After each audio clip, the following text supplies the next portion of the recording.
Right, we are live now. Good morning, members. I have apologies from the chair and vice chair this morning, so could I please have a nomination for chairman for this meeting? Yes, Pauline. Councillor Grove-Jones has proposed Councillor Rest and seconded by Councillor Lloyd, and hands are going up all over the place. So Councillor Rest, over to you.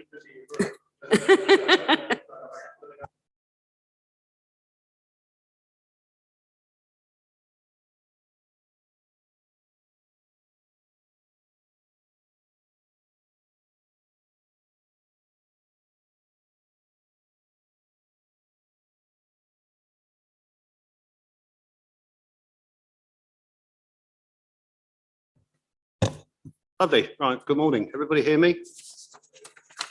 Welcome people on the screens. Okay. We got it on here, Matt? Ah, look, wonderful, wonderful. It's sitting on my lap. Okay, right. So we've done the apologies for absence. And we've... Councillor Rest, I have another apology from Councillor Adams. Okay. To the others. So far we've got Councillor Adams, Councillor Budakofa and Councillor Braithwaite. But there are several others which haven't. Okay, I think we need to make a note of that. I think if people aren't going to make it, I think it's out of politeness, they must let us know. I mean, other people have made efforts to get here. It really isn't, it's not hard, is it? To be honest, to turn around and say, I can't make it. So I think out of politeness, we need to do some sort of, either to them individually, through the chair or whatever, and say, you know, what was the reasons? Are you're happy with that? Okay, fine. Okay, any public questions? I have no public questions this morning, thank you. Thank you very much. Right, the minutes of the last meeting. Now there are three lots of minutes I notice here that we need to look at. If we start with page 1 on the minutes of the meeting that were held on the 23rd of November. This was a Zoom meeting, yes? Yeah, this was a Zoom. I don't think we've had many live ones, yeah. Tracy, you know your microphone's muted. Yes, I just thought I'd do it just in case there's any feedback. Okay, thank you. Okay, anything on page 1? Page 2? Page 3? Page 4? And page 5. This is from 2020, isn't it, this one? Okay. Are we happy with that? Everybody content with that one? Peter, did you? Oh, yeah, okay, okay. Okay, they'll need to be signed. I'm happy to do that later on. The next one is the minutes 17th of March 21, another Zoom meeting that was held. Page 7. Page 8, page 9, 10, 11, and page 12. I do have a comment on page 12. It says right at the bottom, the subcommittee retired at 12:10. The meeting ended at 12:10. I don't think that can be right. Yes, it's for the sake of the minutes, that is correct, because the time of retirement was the time the meeting ended, because this was remote and you decided outside of your the Zoom meeting. Right, okay. I wonder if it ought to say that, because if I was a member of the public and looked at that, I'd think, well, they didn't discuss it. But I don't know if anybody else thinks. When I saw it, I thought they made that decision incredibly quick. I know. Well, I don't mind. I mean, whatever people, maybe it's just the way I read it, because it's actually on the next one as well. Is it? The other ones is right. Okay, well, we're happy with those minutes. Go with that one. Thank you very much. Right, next one is on the 13th of April, another Zoom one. And the same thing, the end time matches when the meeting finished, but anyway. So page 13, 14, 15, 16, and 17. Any comments? Anybody got anything? No, we're happy to pass them. No, thank you very much. Another one? No, this one was actually a live one, was it? 24th of May, 21. This was a subcommittee, yeah. Page 8, 19, 20, and page 21. Any comments? No, everyone happy with that? Thank you. Sign that one. I wonder they want the day off. Right, next one is the 25th of August, 21. This was another subcommittee one. A rather interesting one, this one, wasn't it? So, page 23, 24, and page 25. Anybody see anything there? No. Thank you. Right. The declarations of interest, the papers are printed on agenda item number 5. I think we're all beginning to see this matrix and learn it off by heart. Anybody got any comments, any declarations? No, thank you very much. Okay, item 7, review of the gambling and licensing policies. We're going to hand over to you now, Tracy. Thank you very much. And thank you for coming in. We understand you're on holiday. Yes, it's always the case where I book a holiday. There's always a reason I have to come back into work, but I think it's just playing catch up after the pandemic, and I know things are still ongoing, but thank you and bearing with me today. And if there are any technical questions that I won't be able to answer, I'll refer those through to Laura Claire and we can get back. But yeah, so I'll start with a review. And what we decided to do, we had 2 different consultation start times on these 2 policies, but the licensing policy, temps licensing policy, was due for review in January of this year. And I make no bones about it. We've been incredibly busy and doing lots of stuff regarding the pandemic, but it was still our ambition to get this policy reviewed this year. So, and the gambling policy, that was definitely on our to-do list, which is from next year. So we're in plenty of time for that, but we wanted to get the licensing policy to this committee so at least we could get a 2021 date on it, so that it was done in the correct year. So just to give you a bit of background, I'm not going to read the report verbatim, but just, the 2 regulatory regimes that we've got. We've had temps licensing policy since Licensing Act came in 2003, and the Gambling Act 2005. So what we've done is we've looked at both policies, and there aren't any real fundamental changes in both policies, but if I deal with them both independently, I think that would help you as members just to understand the changes that we have made.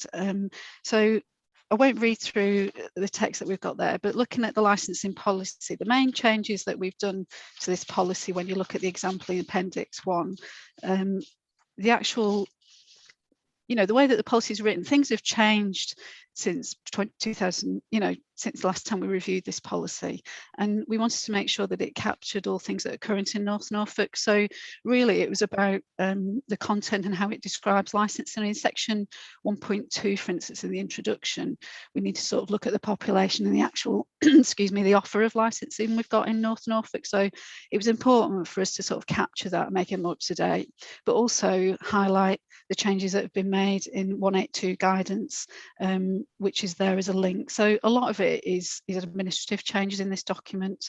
One of the key things that we've done is to sort of, really sort of highlight the partnership working that we're doing within the district with the police and various agencies. So in section 9, I wanted to make sure that we really emphasise that, because that is part of a continued ambition to make sure we try and reduce antisocial behaviour in relation to alcohol related crime, but also look at making sure that we bring back down alcohol consumption in young people, and all the things that might not be a massive problem in North Norfolk, but there are certainly pockets of these issues. We want to make sure that we work with this policy and the different agencies such as Trading Standards and the police to make sure that we can have North Norfolk as the safest place possible and healthiest place. So I think it's one of those strategies that make sure that we've got that as one of our agenda items continually through the thread of all of our work in licensing. And one of the other aspects that we've changed in the policy is looking at the way that we consult as well. So the Home Office immigration enforcement aspect in point 19 of that policy, the Home Office immigration enforcement power Secretary of State, that is something we've been doing since the amendment of the 182 guidance, but we didn't have that reflected in the policy either, and that's been drawn down there into this policy and identified just to make it clear. So few admin things, bringing it more up to date, but fundamentally nothing really has significantly changed with the licensing policy in that respect. If we do get applications for people that need to go through immigration clearance, then we if it's for alcohol, then we have to automatically refuse that now as well until those checks are made. It's for different types of licensing, including entertainment, that's okay, and temporary event notices, but there's some premises license applications, alcohol, that we're not saying that those people won't get a license, but we have to make those necessary checks before we actually look at them and need to see evidence of that. So okay, so moving on, so hopefully we can get this approved today. So the consultation on the licensing policy, SEMS licensing policy, we've had no observations or objections to the policy that was received, and that closed on Friday, the 24th. So we've had nothing to date on that. So I would recommend that we approve this policy and get this out into the public domain. The changes to the gambling policy, this is something that Lara Clare has worked on, and again she said in the report that there's far fewer changes in recent years. A majority of gambling changes that have been made there. She's got some new sections on in point 3.3 of the report on page 30 that refer to cultural activities planning and review process and about equality. So sorry, Tracy, sorry, yeah. sorry, can I just interrupt? I Yeah. just wonder whether we ought to do one. Yes, that's a good idea. Next one, would that be okay? Because yeah, that'd stop confusion then, wouldn't it? Yeah. Maybe sort of crossing over. So I think if we deal first of all with the licensing policy, if you're happy with that, and then we'll go on to the is the committee okay with that? I think it makes a bit more sense. So I'm sorry to backtrack on you. So if we could sort of, can we open this up for any queries or whatever anyone wants to know regarding the licensing policy now, then we'll do the other one. Paula, please. Yes. Morning, Tracy. Morning. On page 41, actually it's quite ironic because I was sitting in a subcommittee last week. Under 4.7, cumulative impact, or 8, the idea of the saturation of an area with premises that can sell alcohol on site for large groups to gather and circulate away from the licensed premises themselves, creating unacceptable problems of disorder and nuisance over and above the impact from the individual premises. It's actually, I find this a little bit confusing because I thought there was actually no restriction on the number of licenses that could be awarded within an area, because I used to have a licensed premises and our chair did as well. But the police would actually control large groups of people gathering in the street. So why are we involved in this? Why is this a new factor, or has this always been in the licensing agreement? Yeah, this has always been in the licensing policy, but as you could probably appreciate, there are some areas within the country where they have to have a cumulative impact policy, for instance, don't sort of pick on Norwich, but Prince of Wales Road, there may be cumulative impact by the number of premises that offer alcohol in an area that creates more issues, which would be a highly intensive policing matter. We don't currently have that in North Norfolk, and some local authorities, particularly some of the districts nationally, have decided to take out cumulative impact out of their policies because they don't think it will ever be an issue in their districts. But we thought we need some flexibility in the system. You know, it's still in the policy, and we can have, you know, if things did happen over the years, we could look at that. But it's not something at current stage that we see as an issue in North Norfolk. Anybody else? Any other comments? You've got one more. Go ahead. Proving I've read it. You see. Yeah. Okay. We will.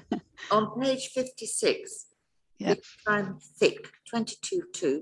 What is? No, was it 22.2? I can't remember. What is category C and or D for gaming machines?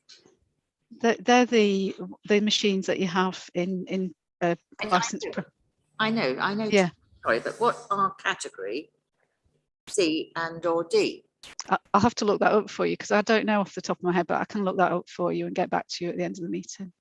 If I could just come in there, I believe it's to do with the amount the machine will pay out, whether it's a machine that requires knowledge, as in a quiz machine, as against one that pays out a lot of money, sort of thing. I think some are along those lines. We used to have this problem where if you have one which was called Who Wants to Be a Millionaire, you can't actually win anything, you just win points. I believe that's one of the categories that they work on, and then others obviously generate a lot of income or pay out a lot of money. But I think that's the difference between some. But I think if Tracy could find out, that would be useful. So what would be the 3 cherries in a row sort of thing? What are they? That's a gamer, but it depends how much it pays out, I believe. Oh, right. I mean, if it pays out, you know, a roast chicken and a free lunch, then you're okay. But if it pays out £1,000, I think there's a different license. Am I correct with that? Yeah, I've just looked on the Gambling Commission's website. So a C gaming machine is a maximum stake of £1, a maximum prize of £100, and they're permitted in pubs and licensed premises, but betting shops. So that's a C category machine. And I'm just trying to look up the D's one for you as well, but I can imagine that the D's one are actually pay out less than that. Probably the amusement arcades, wouldn't they? Yeah, the D machines generally are low stake fruit machines, style machines, and you know the coin pushers and the grabber cranes that you get picking up prizes. It's things that you might get on a peer amusements type arcade. My grandchildren like those, the 2 pieces. That's it. So yeah, thank you. Okay. Just another question for Tracy, if you don't mind. Can you tell me, is this document supposed to be an online document? Yes. It is. Okay, I was just going to, because there is a link I've noticed on page 54, so you've answered that question. Yeah. So that will take you to another bit of information, I guess. Thanks. Yeah, apologies for I'm not as technically minded as Lara with license, because she is the licensing officer, but yeah, I know where to get the information if anybody needs it. Christopher. Thank you, Chair. I just wondered, on page 39, it says that there are a number of external bodies which need to be consulted before this document is published. Have they already been consulted, and if so, have they had any feedback or given us any feedback which would impact what we do with this policy? Yes, we've consulted a list of consultees that we've consulted every time we've issued the licensing policy draft, and Lara and the licensing admin have done that by letter or email, and then we've got the public consultation that we've done through the website and social media as well. We've had no responses at all. Oh, thank you. Nigel. Thank you. On page 57, 24.1, what's a 10, last word, DEN in capitals? It's a temporary event notice. Thank you. Okay. I have one. I have one sort of slight request. I don't quite know how we can work this. Is there a way that when a premises license Yeah. is up for renewal, as I say, either the premises or the licensee or something like that, can we ensure that the local member is aware that this is happening? Because what often happens is that we don't actually get the notification. Sometimes it comes through and then suddenly we realise that this, and we had this incident recently where they were applying for a different kind of license, but the local members were not necessarily aware. The longer notice we get, because what will happen is local residents and that will sort of say, oh, I hear so-and-so changing their license. And you look at them and think, are they? I don't know. It's because we don't actually publish a notice like planning, do we? Yeah. Well, it's a 28-day consultation. And Yeah. you do get the blue notice that's issued. But yeah, I mean, I can speak to Lara and the licensing admin and see if that's something. I'm sure we could do that easily. Do like a report every month or something like that. I don't know if that would Yeah, work. I mean, whatever. But I mean, once they're going to publish the notice to go there, they know what ward it's in. Yeah. Just make sure the ward members send an email to say, by the way, you need to know this, because we get so many, they do get sort of bound up, and that you don't want to miss your own ones. Yeah. It would be, if that could be done, I'd appreciate it. Yeah, I'll definitely look into it for you and get back to you. But I'm sure we can do something, but I have to make it as streamlined as possible because they have got an inordinate amount of workload and they do have a responsible authorities consultation list for licensing. So, but just to make sure, because obviously there are lots of ward members and we need to make sure the premises, they know where they are and etc. So if we can do that in a streamlined way, I'm sure that's something we can come up with a solution. Okay. Thank you for that. Don, welcome. Sorry, no problem. We have started. We're just going through the first part of the policy, the licensing one, and Tracy's very kindly given us a brief. I'm not sure if there's any question that you may have, Christopher. I've just got a text from a missing member asking. My Zoom says it is still waiting for the host to start the meeting. I'm assuming members have to be here in person in order. Yeah, there's no Zoom. It doesn't say Zoom on it. That's right. I No, assumed. it says held in the council Yeah, chamber. that's right. I assumed. Yeah. It's so, not a Zoom meeting. Yeah, No. I just assumed they weren't allowed to come in. I said, okay. Yeah.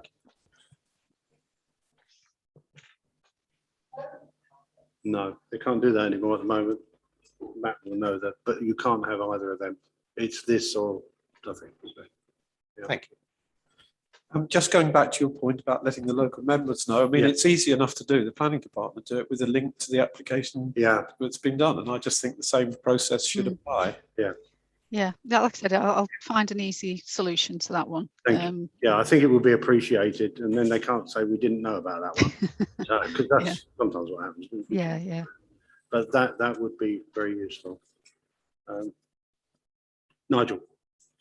Sorry, just one more Yeah. question. It's about No, process, really. This goes in the recommendations. It says it goes to full council for approval, but are we going through cabinet, ONS, and then full council, or is it straight to full council if we agree today to endorse it? Which one are you choosing? Yeah, I mean, it's a normal process that it would go to committee, then full council for policy.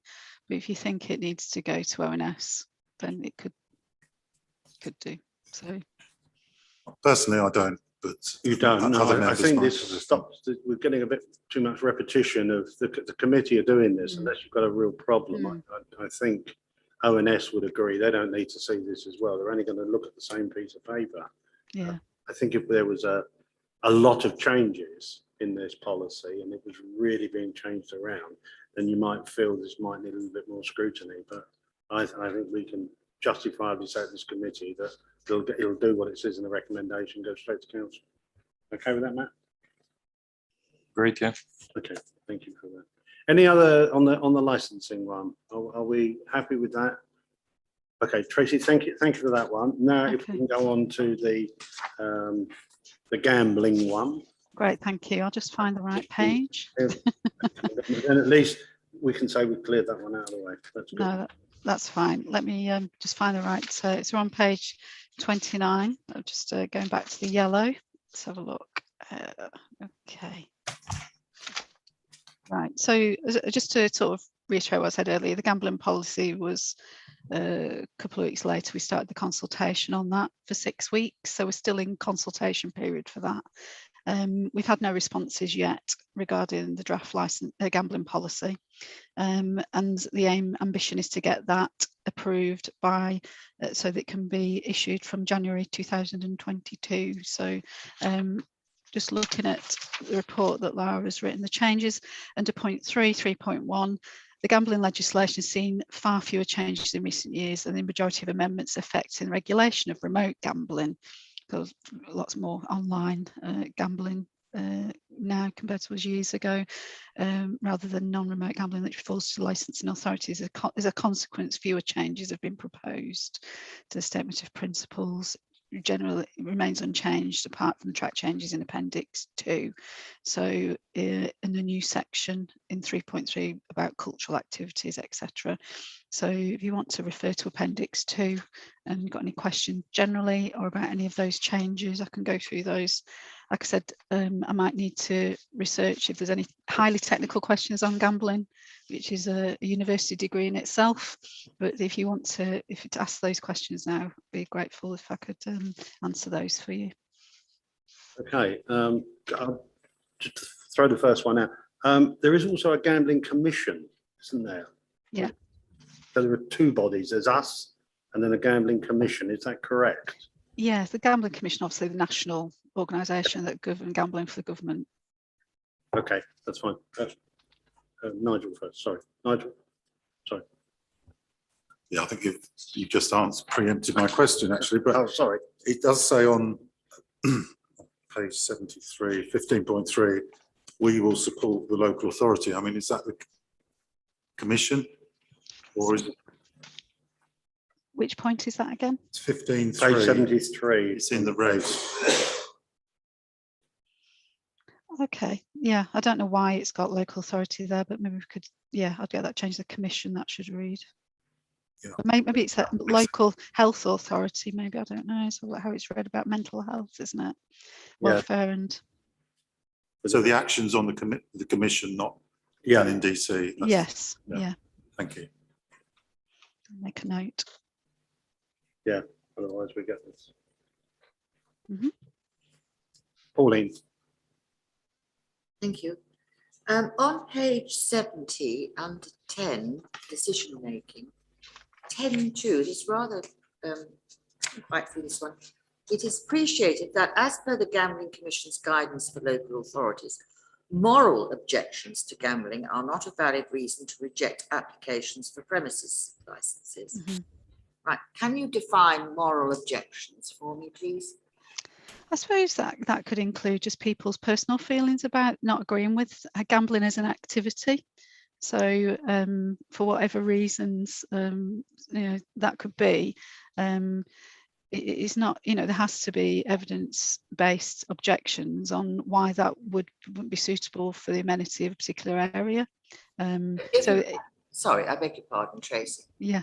If you had a church and next to the church, there was a business premises that wished to open as a casino or whatever, the church would not be accepted as objecting under moral issues.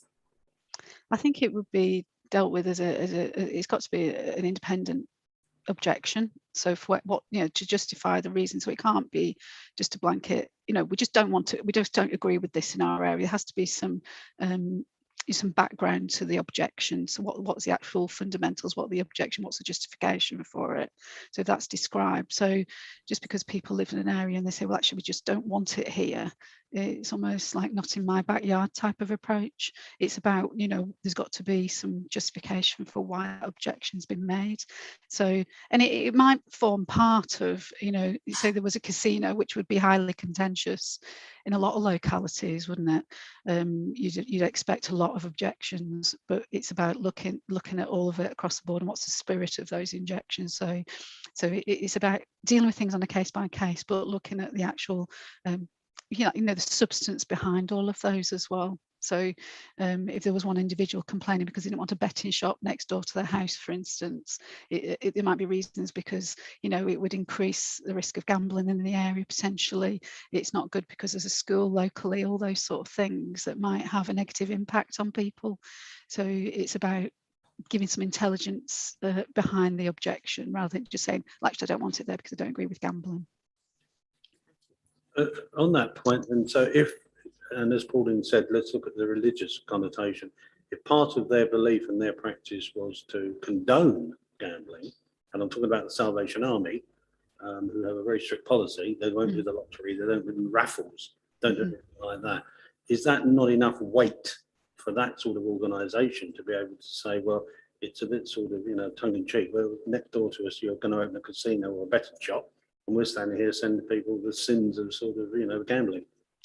Yeah, I mean, I don't know if HEMA has any interpretation of that from a legal perspective, because you would tend to give us that expertise, wouldn't you?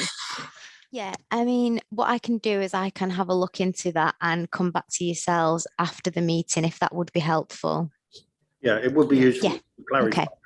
I think Sure. it will be, because it's the sort of questions we get asked Yes, by yeah. members of the public, and it's nice to have some indication of what it is. Mhm. All right, back to the people. Any other questions on the Gambling Act? No, none of us are gamblers, you see. We're Neither am I. happy with it. It's a gamble being a councillor. Yeah, I mean, this is still out for consultation, just to remind you. So there's opportunities still to read and go through that policy in a bit more detail. Tracy, does this cover televised gambling type? I think it does. Without knowing the inside, you know, of the actual, you know, detail in the policy. If you had, for instance, an event and that was televised, it wouldn't be on obviously broadcast TV, but it's say televised within a licensed premises. That could be classed as gambling for sure. I'm trying to think of a situation, Emma. You might get a bingo, maybe televised through a screen in a bingo hall. That type of thing is licensable under the Gambling Act, isn't it? I'm not sure at this moment, but again, it's something I can have a look into and see whether it does cover televised gambling. Are you thinking that would be a problem in North Norfolk? Sorry? Televised gambling. Are you thinking that would be a problem in North Norfolk?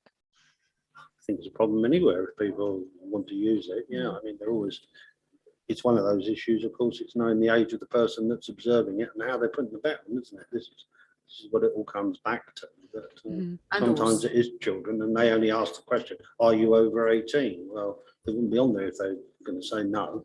They know what will happen. So, It extends to mobile phones. You can gamble on mobile Well, I phones. yeah, was gonna say, mobile phone, yeah. You know, and So- on your iPad or your Yeah, tablet or your, you know, that seems to be the most popular form of doing it. Yeah, the Gambling Commission would deal with, you That's know, what those I thought. operators Jump up nationally. there, it's not ours, yeah. Yeah, but if it was a business premises in our area, broadcasting it from a live Mobile event, yeah, Commission. yeah.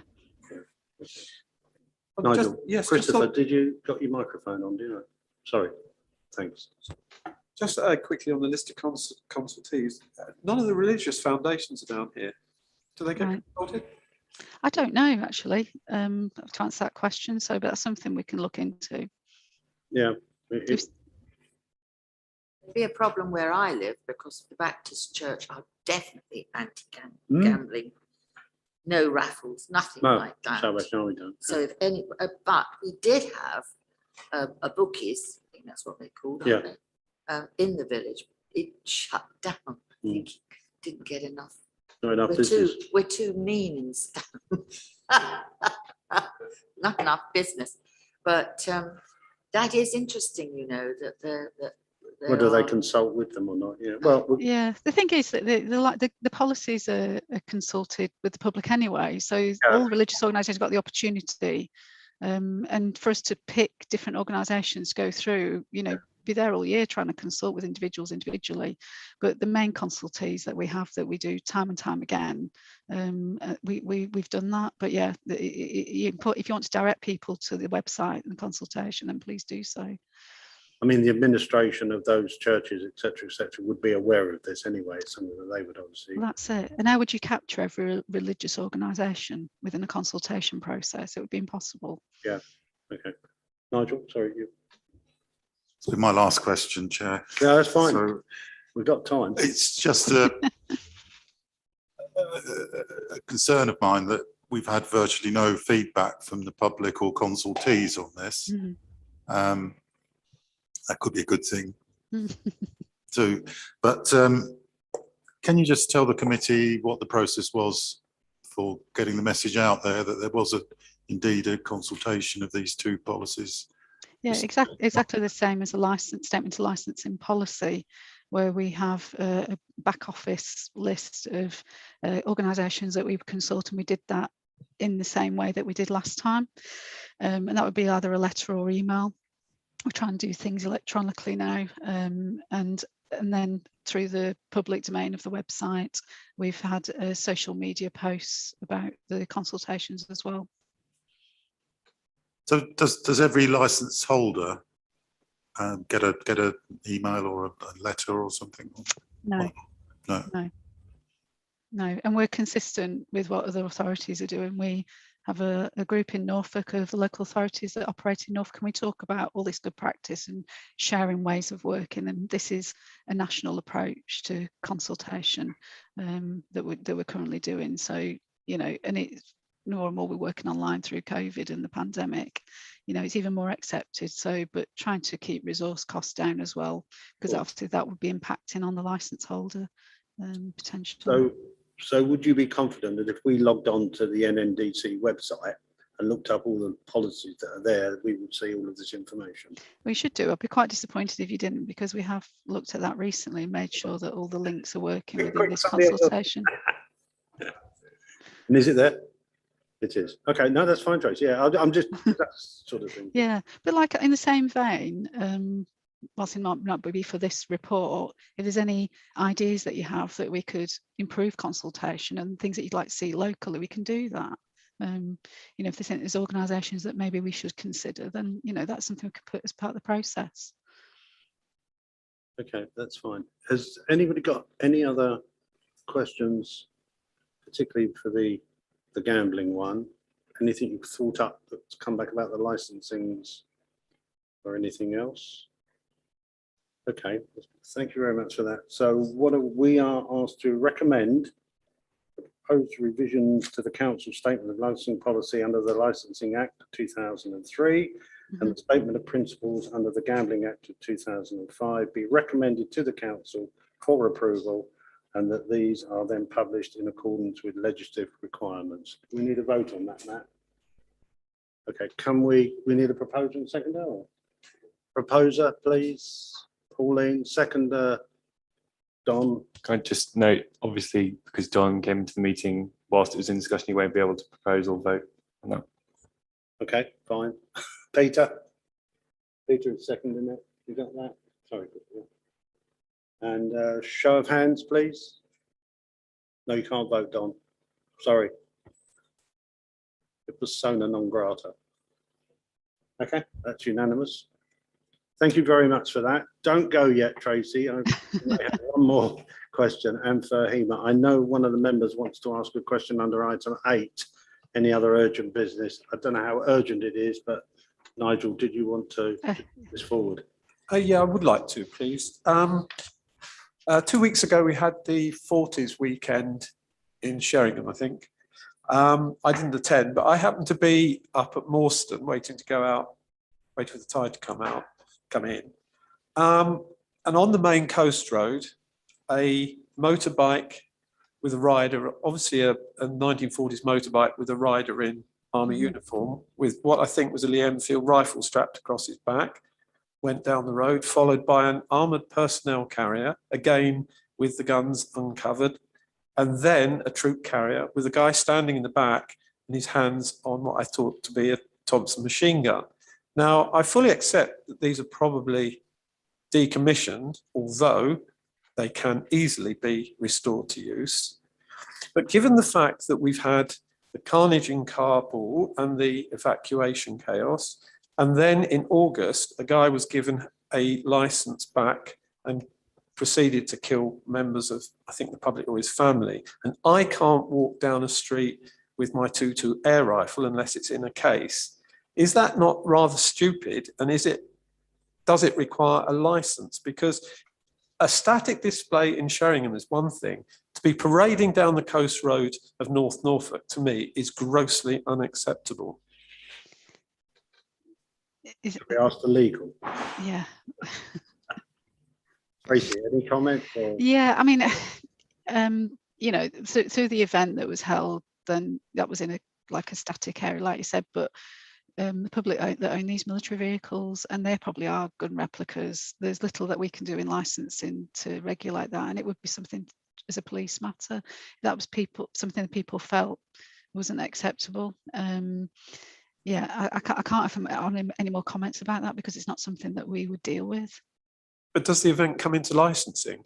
The static event, but people that just drive their vehicles up and down the locality, there's not much we can do about Joe Bloggs turning up with his tank or whatever. Just ridiculous. In this day and age, So it's utterly ridiculous. Yeah. I mean, there are organisations that are connected to the 1940s weekend. There's a military vehicles organisation based in Norwich. So perhaps the message could get through to them. So we could find some contacts if you want to put those views forward for you. I think that would be a good idea, actually. It would be, yeah. Yeah. Thank you very much. Yeah. Hema, have you got any legal bit on that? No, I'm afraid I don't. Again, it's something that I can, just to cover the bases, have a look into. And then if there is anything of substance that I do find, I can always come back to yourselves. So just summing that up, Tracy, what you said, if it's a static event, we've licensed it, that's fine. They stand still, they do their stalls, the waving, that. But once they become mobile into vehicles and drive up and down the road with what Nigel observed, that is a different issue. You're saying that's a police issue. You think? Well, it's not the fact that it's static. It's an event that's been licensed, or there's been a safety advisory group. So different consultees and agencies would look at the event and see if there's any risks to the public. So health and safety, highways, licensing. I don't know if there was a license issued for the 1940s weekend, because I think they used a premises license in a particular venue for that. But yeah, but we would get the opportunity to have that dialogue with the organisers and look at risk assessments and things. So, you know, one of those would be safety of vehicles. If they were parked in a particular area, people would be looking around and sort of, you know, looking at the history and everything else. But I do know that these events, they do have replica firearms at these events. I don't know if the police are proactive visiting. So that is something maybe we could ask the police about what they would do. It couldn't matter if it's static or mobile, but is there a big concern? Is it something that they could police? So I don't know if they've got the resources to do that, but if it's a message to those members that it's actually, you know, what's the reasoning for you not liking that locality, is because it's a space on the roads and all those sort of things. It's definitely worth mentioning.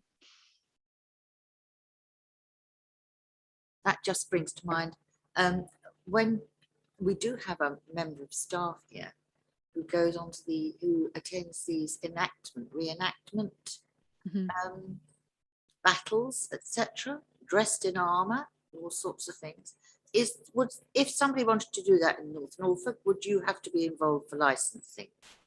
Depends on whether there's a licensable activity or not at the event. So, but they have horses, they have guns, they have cannon, don't they?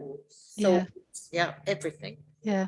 But some of these events can be privately run for members, or they can be open to the public. The variety of different ways they can run these. So it depends on if there's a licensable activity, but looking at the health and safety, we would certainly have dialogue if it was something that was open to the public, that they could attend with tickets or whatever. Yeah.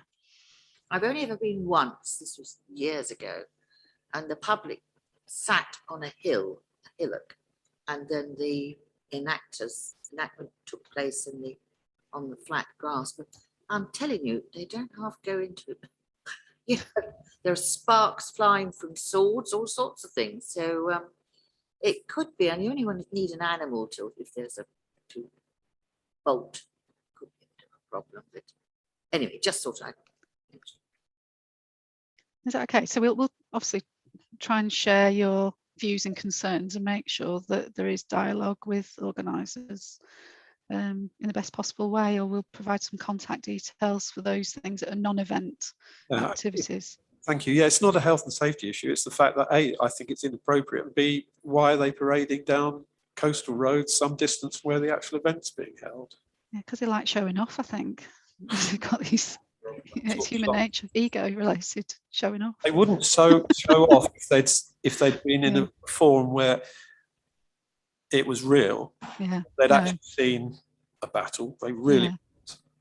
Yeah, and from what I can gather, there's a lot of good people involved in these events, and it's about not recreating the history, but remembering the history. But with any activity, you will attract people that are not into that as well. So it's a behaviour.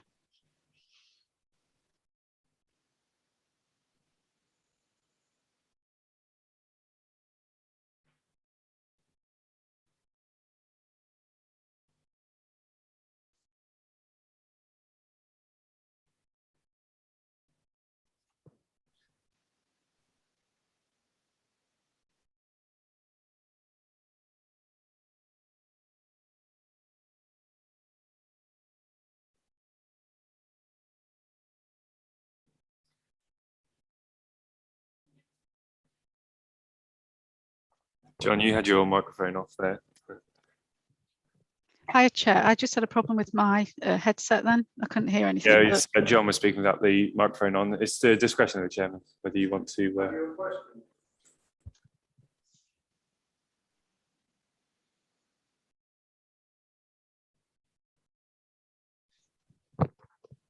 Sorry, anybody, no objection? It's a quick question, is it?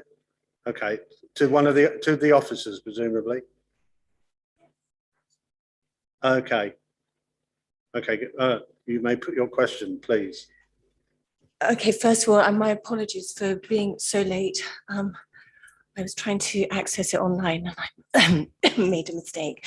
I've actually come in because Harry Blaithwaite, Councillor Blaithwaite, asked me to raise the question after what happened last week, to say, could we please be notified, local ward member? What?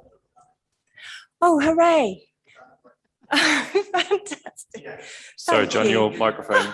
So my mad dash in. Oh. Yeah, sorry about that. Yes, I'd spoken to Harry as well, and we've asked Tracy to make sure it's put into if they can do that, they will notify the ward members when relicensing is there so that they're aware of it. That's what you were going to say. Sorry, Georgie, you need. Okay, but a secondary bit Go to on that. Maybe do some extra training for members, because we're all aware of predetermination with development things, but maybe to raise awareness of predetermination applying to licensing as well. Yeah, I just said there is some training being planned, but also we're looking at not just doing it in-house, but potentially getting a licensing solicitor, James Button, that you've probably heard of, to do some licensing training with members also. But if there's any ideas on topics that you feel that you need more support on, then we'd welcome to know that. Do you think if we do that training, can we do it training with Zoom as well? Yes, that would make it easier, more accessible. It would be, yeah. I think if you want to do both in-house and on Zoom, but I think you'll get much more response if you can do it on Zoom as well for the training anyway. Yeah, we'll take that on board. Okay.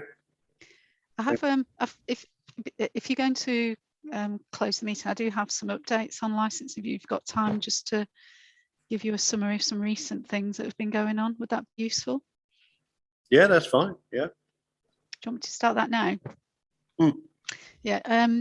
So just very briefly, I thought, we don't have we've not had committees for a while, but if we can sort of give you an update on things that have been happening in licensing, it's just to let members all know, and there has been an email sent out back in April about our membership of the Institute of Licensing. We had a membership which was quite limited to numbers, but I decided to increase that membership for hardly any cost, additional cost, and there is no limit now to the numbers.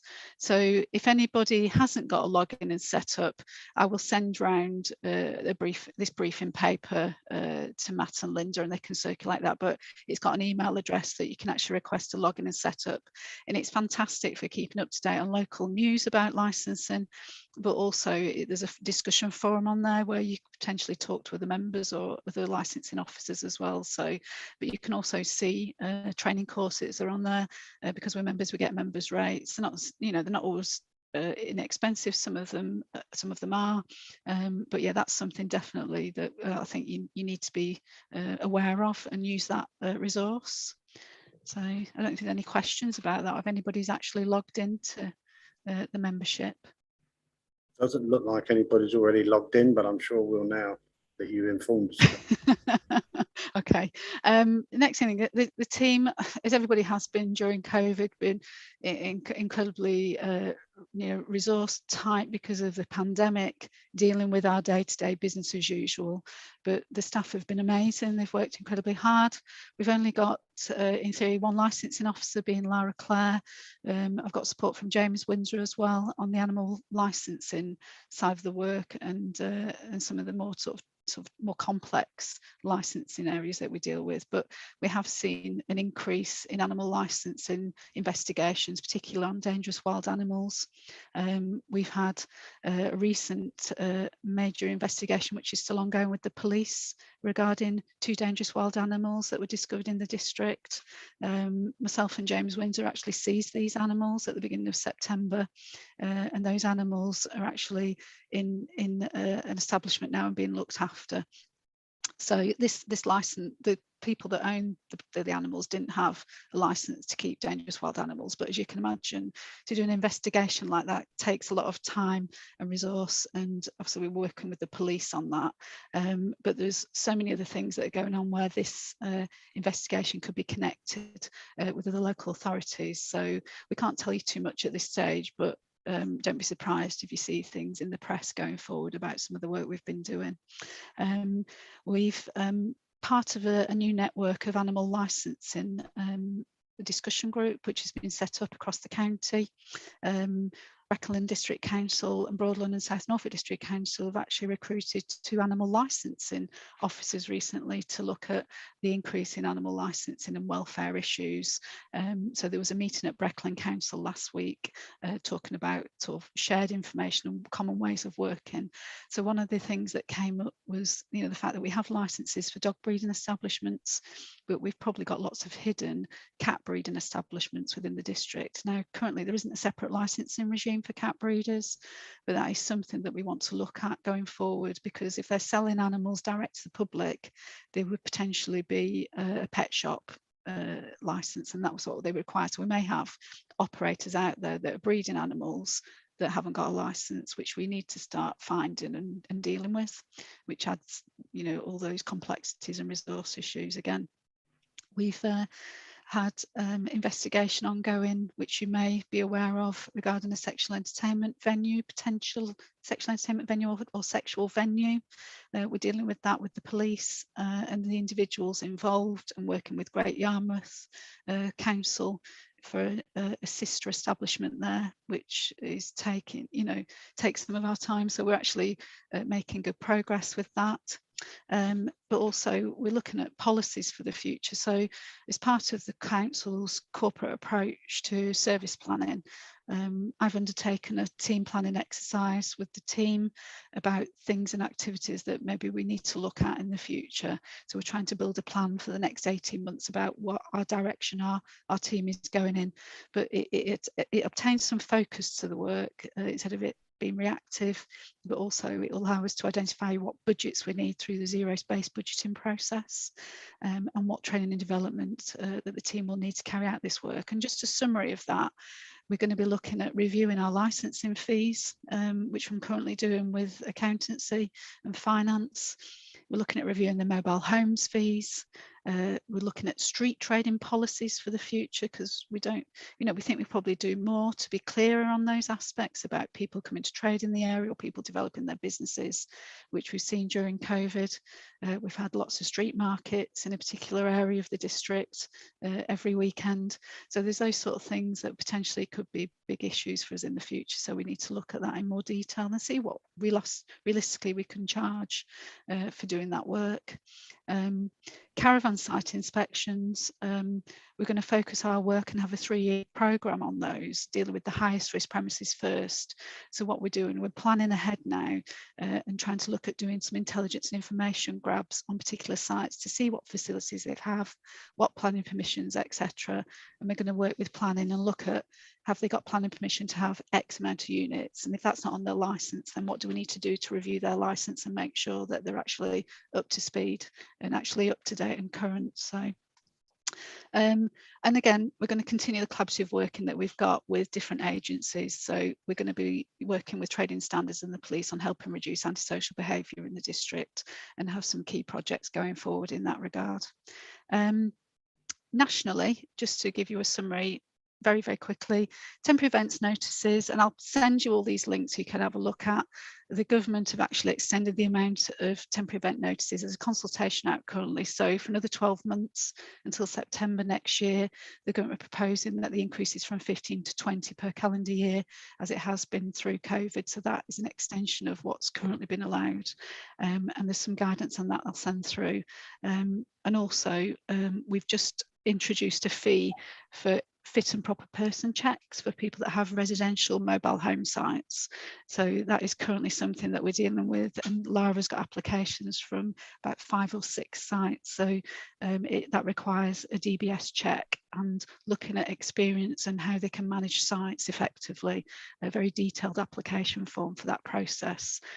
So we need to get those issued before the 1st of October and deal with those applicants. So and the only other thing was about temporary permitted development rights, which you may be aware of, the extension of premises doing takeaways with takeaway alcohol. That's going to be allowed for a further extended period up until 2022 to 23rd of March. That consultation's out. And also looking at doubling the days for temporary use of land from 28 to 56. There's a consultation out to get that extended as well because of the recovery process. If anybody's got any questions about that or any topics that they hear about and they want us to give updates on, we can either do it continued through this committee process, or we can do some member briefing sessions if you feel that would be necessary. Pauline. Tracy, that was very interesting. Can you tell me, when does a static caravan become a dwelling? If it's with they're paying council tax and that is their main residence, that is their primary residence, that's when it would be considered a residential site. And we are dealing with premises that have evolved to become mixed sites over the years, which are very complex, very sensitive issues to deal with. But we work quite closely with Sean Knipe's team. So we look at, people living on site and if they're in receipt of benefit, have they got another address? Are they paying council tax? All those sort of things. And what's their reason for being there? So, people go into a lot of detail and try and find out and establish what's happening on sites. Thank you. Yeah, I'd just like to thank Tracy really for what this department does. It's amazing to me the breadth and complexity of many of the cases that occur in this district, but many of which actually go underneath the radar because they're sensitive or commercially sensitive or whatever. But the work that goes on in that department is amazed me when I took over the portfolio.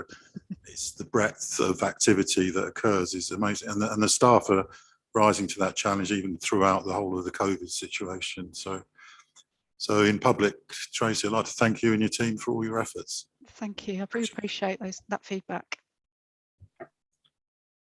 Thank you for that. Well done, Tracy. You've got a good advert and promotion in there for that department, didn't you? Yeah. Took full advantage of it. You had it was all here, so well done to you. Thank you. Okay, so we can now officially, I think, close. We had done all the the other summaries, etc., etc. So we'll close the meeting at, everyone agree, 11 o'clock? Okay, thank you very much indeed. Hope you don't all struggle to get home without fuel or